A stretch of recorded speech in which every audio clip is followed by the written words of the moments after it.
మనిషిని పరీక్షించి బలపరచడానికి, 2 మనిషిని సర్వనాశనానికి అప్పగించడానికి. మొట్టమొదటి కారణం ఏంటి? ఆ శోధన ద్వారా మనిషి బలపడుట. మనం చదువుకుంటున్నప్పుడు పరీక్షలే లేకపోతే సంవత్సరం అంతా పాఠాలు చెప్పడమే అయితే ఇంకెప్పుడు బలపడతాం మనం? మనకి పరీక్ష కావాలి, కొన్ని పరీక్షలు కావాలి.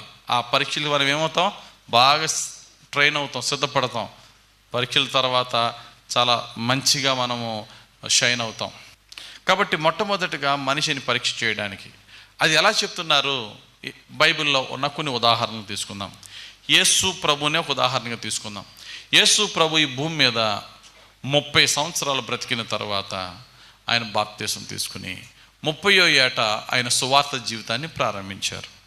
30వ సంవత్సరంలో ఆయన బాప్తిసం తీసుకుని బయటకు వచ్చిన వెంటనే యేసు ప్రభు మనందరికీ తెలుసు 40 రాత్రి పగల్లో ఉపవాసముతో తన శరీరాన్ని నలగొట్టుకుని తన ఆత్మను బలపరుచుకున్నారు. తన ఆత్మ నిజంగా బలపడ్డాడో లేదో తెలుసుకోవాలా? యేసుకి ఒక పరీక్ష కావాలి. ఆ పరీక్ష ద్వారా యేసుని బలపరచాలి. ఆ పరీక్ష అంటే ఏంటి? దేవుడు అంటున్నాడు, ఇబ్బందుల కొలుములో నేను నిన్ను పరీక్ష చేస్తానంటున్నాడు. ఇబ్బందుల కొలుములో, శోధనల మధ్య నేను నిన్ను పరీక్ష చేస్తానంటున్నాడు. మరి శోధనలు కలగాలంటే శోధకుడు రావాలి. శోధకుడు ఎవరు? సాతానుడు. అందుకనే బైబిల్లో చాలా స్పష్టంగా రాయబడి